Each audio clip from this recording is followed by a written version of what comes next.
പുതിയൊരു വീഡിയോയിലേക്ക് സ്വാഗതം. ഇന്ന് നമ്മൾ വന്നിരിക്കുന്നത് വെച്ച് കഴിഞ്ഞാൽ ഹൈറിച്ചിൻ്റെ കാര്യങ്ങൾ പറയാൻ വേണ്ടിയിട്ടാണ്. അപ്പം നാളെയാണ് ഹൈറിച്ചിൻ്റെ കോടതി. അപ്പോൾ ജാമ്യത്തിന് വേണ്ടി നാളെ പോകുന്നതായിരിക്കും നമുക്ക് പ്രതീക്ഷിക്കാം. പിന്നെ ബാക്കിയുള്ള കാര്യങ്ങളൊക്കെ കോടതി, ബഹുമാനപ്പെട്ട കോടതി അല്ലേ, നമ്മളൊന്നല്ല തീരുമാനിക്കുക. അപ്പോൾ നമ്മൾ എല്ലാവരും ക്ഷമയോടെ കാത്തിരിക്കണം. കാരണം നമ്മളിപ്പോൾ ഈ വീഡിയോ പറയുന്ന കാരണം നമ്മളെ ഹൈറിച്ചിലുള്ള ആൾക്കാർക്ക് മാത്രമാണ്, പുറത്തുള്ള ആൾക്കാർക്കൊന്നും നമ്മൾ പറയുന്നില്ല. അവരെന്ത് വേണമെങ്കിലും ചെയ്തോട്ടെ, എന്ത് വേണമെങ്കിൽ നോക്കട്ടെ. അതെ. അതുകൊണ്ട് അതിനെ പറ്റിയിട്ട് നമ്മൾ അധികം ചിന്തിക്കേണ്ട ആവശ്യമില്ല. നമ്മൾ നമ്മളതായ കാര്യങ്ങൾ മാത്രം ചിന്തിക്കുക. അതുപോലെ ഹൈറിച്ചിന് വേണ്ടുന്ന പ്രാർത്ഥനകൾ കാര്യങ്ങളൊക്കെ ചെയ്യുക. ഒരു നല്ലൊരു കമ്പനിയാണ്. ആ കമ്പനി നല്ല രീതിയിൽ മുന്നോട്ട് ഇനിയും വരട്ടെ എന്ന് നമ്മൾ ദൈവത്തോട് പ്രാർത്ഥിക്കുക. അപ്പോൾ അങ്ങനെയല്ലേ കാര്യം.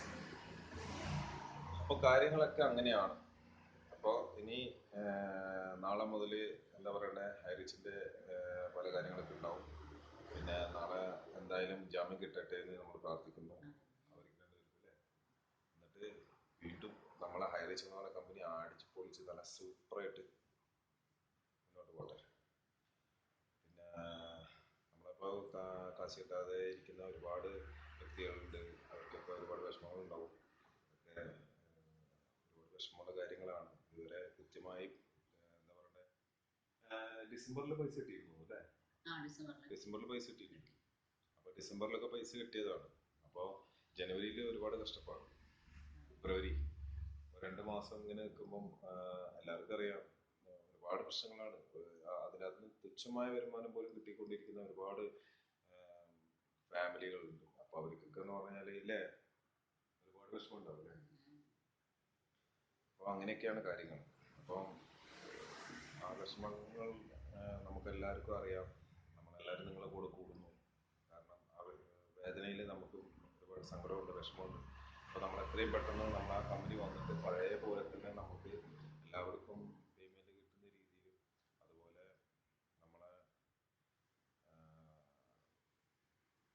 പഴയ പോലെ തന്നെ എല്ലാവരും ജീവിതവും സന്തോഷമായിട്ട് ജീവിക്കണം. ഇത് കാര്യം എന്ന് വെച്ചാൽ ഇതുപോലത്തെ ഒരു കമ്പനി ഇതുവരെ ഈ വേൾഡിൽ ഇല്ല എന്ന് തന്നെ പറയാം. കാരണം ഒരുപാട് നല്ല കാര്യങ്ങൾ ചെയ്ത് മുന്നോട്ട് പോയിക്കൊണ്ടിരിക്കുന്നു. അത് ചില ആൾക്കാർക്ക് ഇഷ്ടപ്പെടാത്തതുകൊണ്ട് അതിനെ ഉപദ്രവിക്കുന്നത്. ഇപ്പം നമ്മളൊരു വീട് വെച്ചു, അതിൽ താമസം തുടങ്ങി അടുത്ത വീട്ടിലെ ആൾക്കാരെ ഉപദ്രവിക്കുന്നത് പോലെ തന്നെയാണ് ഈ ഒരു സംഭവം. അപ്പം നമ്മൾ അങ്ങനെ കണ്ടാൽ മതി. അപ്പം അടുത്തൊരു ശത്രു ഉണ്ടെന്ന് മാത്രം വിചാരിക്കുക. അപ്പം അത് വെച്ചിട്ട് നമ്മൾ മുന്നോട്ട് പോകാം. അപ്പോൾ നമ്മുടെ വീട്ടിനടുത്തൊരു ശത്രു നമുക്ക് നേരെ ഉണ്ടെങ്കിൽ നമ്മളത് കെയർ ചെയ്യും. അത്രമാത്രം മതി. അവരോട് തല്ലുപിടിക്കാനും പിടിക്കാനും നമ്മൾ പോകേണ്ട ആവശ്യമില്ല.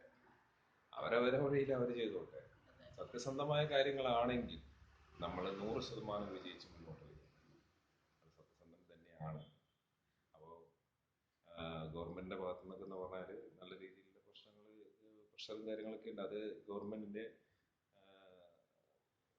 കാര്യങ്ങൾ, ഗവൺമെൻറ് ചെയ്യേണ്ട കാര്യങ്ങൾ ഗവൺമെൻറ് കൃത്യമായിട്ട് ചെയ്യുന്നുണ്ട്. കോടതിയിലുള്ള കാര്യങ്ങൾ കോടതി, ബഹുമാനപ്പെട്ട കോടതിയാണ് തീരുമാനിക്കേണ്ടത്, പുറത്തുള്ള ഒരാളുമല്ല. അപ്പോൾ അത് മനസ്സിലാക്കുക നമ്മൾ. അപ്പോൾ അത് മനസ്സിലാക്കിയിട്ട് നമ്മൾ മുന്നോട്ട് പോയാൽ നമ്മളെ ഹൈറിച്ചും അതുപോലെ നമ്മളും സേഫായി മുന്നോട്ട് പോകും. അപ്പോൾ പല ആൾക്കാരും പലതും പറയുന്നുണ്ട്, കേസ് കൊടുക്കാനും കാര്യങ്ങളൊക്കെ. അതൊന്നും കൊടുത്തിട്ട് നമുക്ക് കാശ് അങ്ങനെ പെട്ടെന്ന് വിഡ്രോ ചെയ്താൽ കിട്ടുമൊന്നും ഇല്ല. കാരണം വെച്ചാൽ അത് ഫ്രീസ് ചെയ്തിരിക്കുന്ന സംഭവമാണ്. അതിൻ്റെ കമ്പനി ഇവർ കോടതിയിൽ പോയി കാര്യങ്ങൾ ക്ലിയർ ചെയ്ത് കഴിഞ്ഞാൽ മാത്രമേ അത് കിട്ടുള്ളൂ. അപ്പോൾ അത് കിട്ടാൻ വേണ്ടി നാളെ ആണെന്നാണ് ന്യൂസിലും കാര്യങ്ങളൊക്കെ കേട്ടത്. അപ്പോൾ ഈ വെച്ച അറിവ് വെച്ചിട്ട് നോക്കുമ്പോൾ അങ്ങനെയാണ് ഞങ്ങൾക്ക് അറിയാൻ പറ്റുന്നത്, എനിക്കറിയാൻ പറ്റുന്നത്. അപ്പോൾ ഇങ്ങനെയൊക്കെയാണ് കാര്യങ്ങൾ. അപ്പോൾ നമ്മളെ ചാനലിൽ സബ്സ്ക്രൈബ് എല്ലാവരും ചെയ്യണം. അതുപോലെ തന്നെ ലൈക്കും ചെയ്യണം, കമൻറ്റ്, നല്ല കമൻറ്റും ചെയ്യണം, വിടക്ക് കമൻറ്റും ചെയ്യണം. അതൊന്നും ഒരു കുഴപ്പമില്ല. എനിക്ക് ഒരുപാട് വിടക്ക് കമൻ്റൊക്കെ വരുന്നുണ്ട്. അതൊക്കെ ഒരുപാട് സന്തോഷമുണ്ട്. നമ്മൾക്ക് പ്രതികരിക്കാൻ ആൾക്കാരുണ്ടെന്ന് ഇപ്പോൾ മനസ്സിലായി. അപ്പൊ നമ്മളെ ചാനലിൽ ആദ്യമായിട്ടാണ് ഇങ്ങനത്തെ ഒരു പ്രതികരണമൊക്കെ വരുന്നത്. കാരണം വെച്ചാൽ ഹൈ റിച്ചിനെ പറ്റിയിട്ട് ആദ്യമായിട്ട് നമ്മളൊരു 3-4 വീഡിയോ ഒക്കെ ഇട്ടു. അപ്പൊ ഹൈ റിച്ചിനെ പറ്റി വീഡിയോ ഇട്ടപ്പോഴാണ് പ്രതികരണമൊക്കെ വരാൻ തുടങ്ങി. അപ്പോൾ സത്യം ഒരു കാര്യമുണ്ട്, ഹൈ റിച്ചിനെ ആരൊക്കെയോ പേടിക്കുന്നുണ്ട്. അക്കാര്യം സത്യത്തെ എല്ലാവരും പേടിക്കുന്നുണ്ട്. ഒരു പേടി എല്ലാവർക്കും എന്താണെന്ന് അറിയില്ല. പിന്നെ കേരളത്തില് ഇപ്പം സത്യം പറഞ്ഞാല് വേറെ കാര്യം ഞാൻ കണ്ട് മനസ്സിലാക്കിയെടുത്തോളം നല്ല കാര്യങ്ങൾ ചെയ്യുന്ന ആൾക്കാരെ മുഴുവനും ഉപദ്രവിക്കാനായിട്ട് നടക്കുന്ന ആൾക്കാരാണ് കേരളത്തിൽ മുഴുവനുള്ളത് എന്ന് തോന്നുന്നു. എല്ലാവരും ഞാൻ പറയില്ല, കുറച്ച് ആൾക്കാർ അതിനായിട്ട് നടക്കുന്നത്. വെച്ചാൽ കേരളത്തിൽ എപ്പം ദാരിദ്ര്യം വേണമെന്ന് വിചാരിച്ച് നടക്കുന്ന കുറച്ച് ആൾക്കാരുണ്ട്. അപ്പോൾ അത് കൂടി നമ്മൾ മനസ്സിലാക്കണം. കുറച്ച് വൈറ്റ് ആൻഡ് വൈറ്റ് ആൾക്കാരൊക്കെ ഉണ്ട്. വെള്ളം ഇട്ടുകൊണ്ട് കാര്യമൊന്നും ഇല്ലാത്ത മോനെ.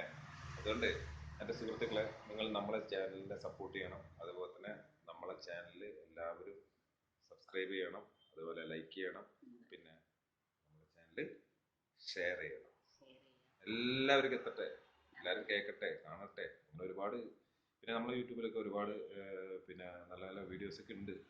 നിങ്ങൾ അതൊക്കെ ഒന്ന് കണ്ടിട്ട് അഭിപ്രായങ്ങളും കമൻറ്റുകളും ചെയ്യാം. അപ്പോൾ നമ്മൾ ഒരുപാട് ആഗ്രഹിച്ചു തുടങ്ങിയ ഒരു ചാനലാണ്. പിന്നെ അപ്പൊ അടുത്ത നല്ലൊരു വീഡിയോ കൂടി നാളെ എന്താ പറയാ, അവർക്ക് ജാമ്യം കിട്ടട്ടെ തന്നെ പ്രാർത്ഥിക്കാം. പിന്നെ അപ്പൊ നാളെ നല്ലൊരു വീഡിയോ എടുത്തിട്ട് ഞങ്ങൾ വീണ്ടും വരുന്നേ. അതുവരെ ബൈ.